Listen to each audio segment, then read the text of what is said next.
राजौरी में आतंकियों से लोहा लेते हुए शहीद हुए नैनीताल के जवान संजय बिष्ट के गांव में भी उनकी शहादत की खबर सुनकर गम का माहौल है। सभी उनके पार्थिव शव के आने का इंतजार कर रहे हैं। आज उनका पार्थिव शरीर उनके पैतृक गांव लाया जाएगा, जहां पर सैन्य सम्मान के साथ उनका अंतिम संस्कार होगा।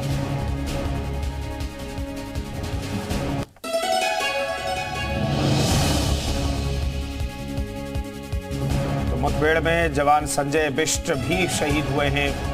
उनके पार्थिव शरीर को भी उनके गांव लाया जाएगा, जहां पर सैन्य सम्मान के साथ उनका अंतिम संस्कार किया जाएगा। रामगढ़ के हली गांव के रहने वाले थे संजय।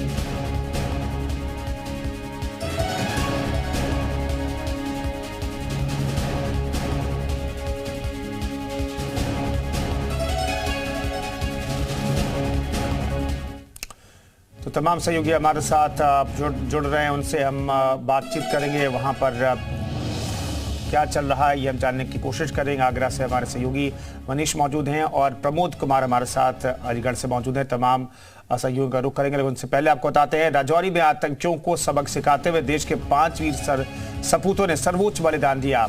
2 कैप्टन, 1 हवलदार और 2 जवान देश की खातिर शहीद हो गए। किसी के छोटे छोटे बच्चे तो किसी के सिर पर सेहरा बांधने की तैयारी हो रही थी। पुंछ से लेकर आगरा तक शहीदों के परिजनों ने अपने लाल को खोया है।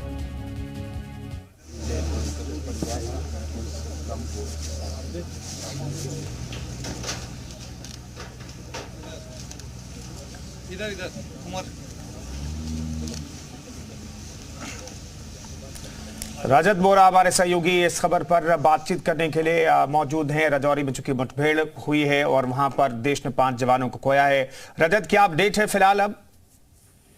जी बिल्कुल, परसों सुबह जो है ये ऑपरेशन शुरू हुआ था, जिसमें कि सेना और जम्मू कश्मीर पुलिस के साथ सीआरपीएफ के जवानों ने ये पूरा ऑपरेशन किया और करीबन 30 घंटे लंबे चले इस ऑपरेशन में एक टॉप आतंकी लश्कर तैयबा के कमांडर कैरी को सुरक्षा बलों ने ढेर कर दिया है, जो कि राजौरी में ही डांगरी और कंडी में जो आतंकी हमले होते जिसमें मासूम लोगों की जान चली गई थी और 5 पैरा के कमांडो शहीद हुए थे, उनका जो है वो बदला सुरक्षा बलों ने लिया है। उसका मास्टरमाइंड कैरी बताया जा रहा है।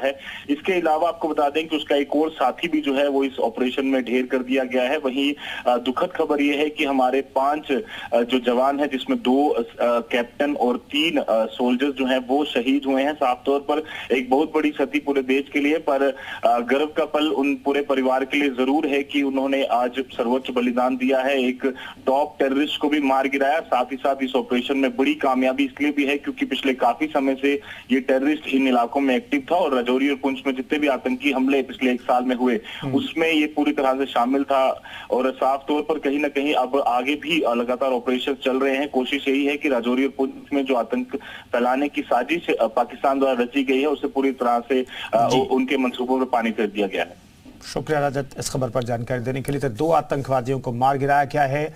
देश ने अपने 5 जवानों को खोया है। 2 कैप्टन और 3 सोल्जर्स जो हैं उन्होंने सर्वोच्च बलिदान दिया है और इस बलिदान को जी उत्तर प्रदेश उत्तराखंड नमन करता है, सलाम करता है। हम रुक करेंगे मनीष गुप्ता का।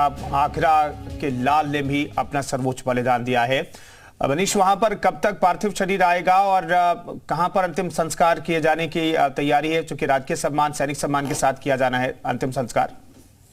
जी मैं आपको बताऊं, परसों जैसे ये सूचना आई थी कि जो कैप्टन शुभम गुप्ता वो गंभीर रूप से घायल है, लेकिन उसके बाद परिजनों में शोक की लहर दौड़ गई जब ये पता चला कि उनकी शहीद हो गए हैं वो।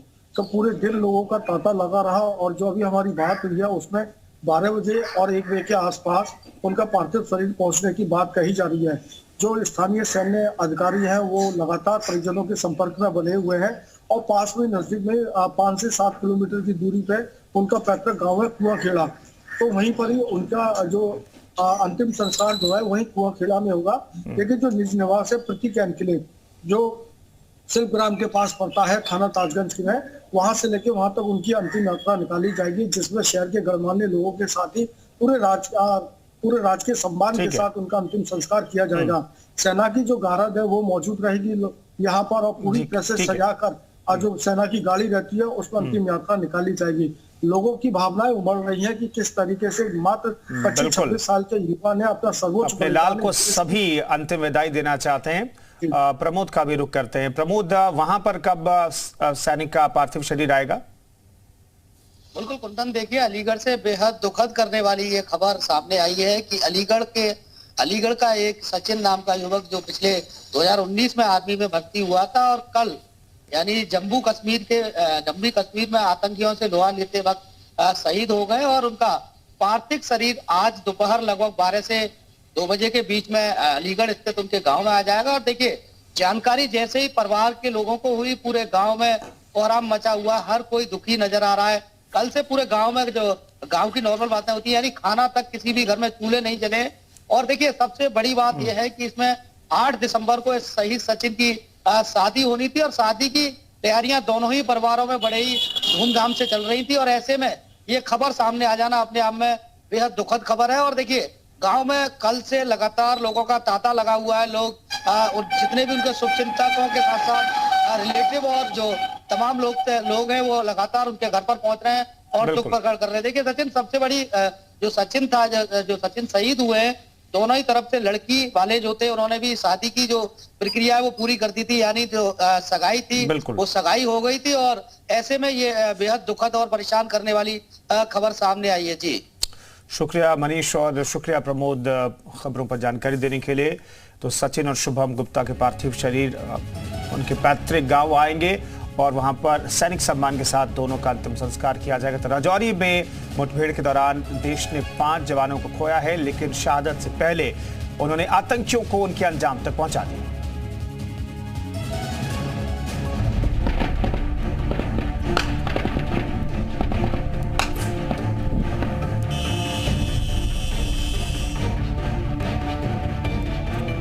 दिसंबर में मेजर होने वाला था, मुझे फक्र था उस पर।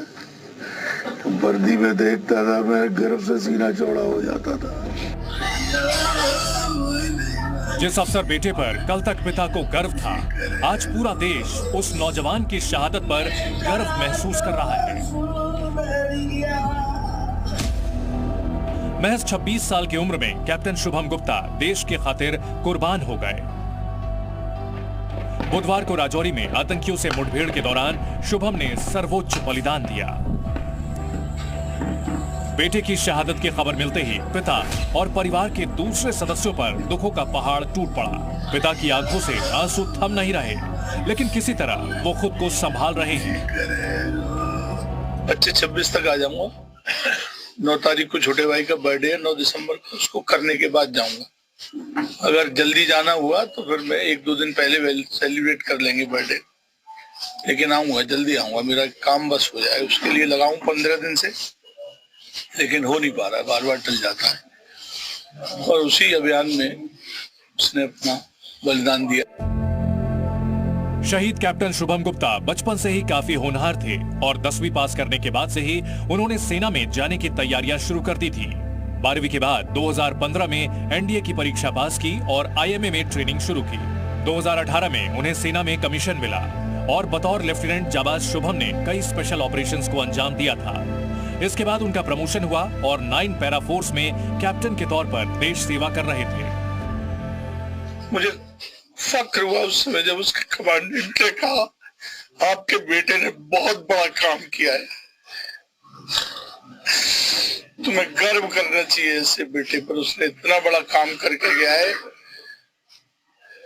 कि हम सब गौरवान्वित। अपनी जान जोखिम में डाल के अपने साथियों को बचाना, आतंकवादियों को मारना, ये कई बार कर चुका था, लेकिन इस बार दुर्भाग्य रहा कि ये कैजुअल्टी हो। लेकिन उसका सर्वोच्च बलिदान है, ये हमारे लिए कृतज्ञ हैं उसके जीवन भर। शहीद कैप्टन शुभम का परिवार आगरा में प्रतीक एनक्लेव के फेज 1 में रहता है। शुभम जल्द ही घर आने वाले थे। परिजन उनकी शादी की तैयारी भी कर रहे थे, लेकिन इससे पहले ही उनके शहीद होने की खबर आ गई। शादी की प्रक्रिया मतलब चालू थी, 28 वर्ष के हो चुके थे, तो अगले हफ्ते जब आने वाले थे तो कुछ प्रक्रिया थी जो हम सोच रहे थे करेंगे, पर नहीं हो पाई। आगरा के शुभम के अलावा कैप्टन एमवी प्रांजल भी राजौरी में आतंकियों से मुठभेड़ के दौरान शहीद हुए। कर्नाटक के मैसूर के रहने वाले कैप्टन प्रांजल महज 29 साल की उम्र में शहीद हो गए। कैप्टन प्रांजल 63वीं राष्ट्रीय राइफल्स में तैनात थे और 2 साल से कश्मीर में ही उनकी पोस्टिंग थी। कश्मीर में तैनाती से पहले कैप्टन प्रांजल की शादी हुई थी। शहादत की खबर मिलने के बाद कैप्टन प्रांजल के परिजन शोक में डूबे हैं। राजौरी में आतंकियों से मुठभेड़ के दौरान 9 पैरा कमांडो में तैनात हवलदार अब्दुल मजीद भी शहीद हुए। शहीद अब्दुल मजीद के 3 छोटे छोटे बच्चे हैं जो पिता की तस्वीर लिए अपने आंगन में मायूस बैठे हैं। शहीद अब्दुल पुंछ के अजोट गांव के रहने वाले थे। उनके शहीद होने की खबर मिलते ही गांव में मातम पसर गया। फख्र करती हूँ, देश के लिए जान दिए। कश्मीर घाटी में आतंकियों के घुसपैठ को लेकर जनता में भारी गुस्सा है। राजौरी में जो हुआ उसे लेकर भी लोग आक्रोशित हैं और पाकिस्तान को सबक सिखाने की मांग कर रहे हैं। मैं ये बार बार कह चुका हूँ कि ये आदत से बात कभी भी नहीं आएगा, तो इसका कोई इंसान फैसला ले ले एक ही बार, क्योंकि हमें बॉर्डर के लोगों को ये हमेशा देखना पड़ता है, ये जुल्म और सितम सहना पड़ता है। आतंक के खिलाफ धारा 370 हटने के बाद से ही घाटी में कड़ी कार्रवाई की गई है, जिससे आतंकवादी और सीमा पार बैठे उनके आका बौखलाए हुए हैं। यही वजह है कि घाटी में अमन चैन खत्म करने के लिए अलग अलग हथकंडे अपनाए जा रहे हैं, लेकिन हमारे वीर सपूतों के आगे आतंकियों की हर चाल नाकाम हो रही है। ब्यूरो रिपोर्ट, जी मीडिया।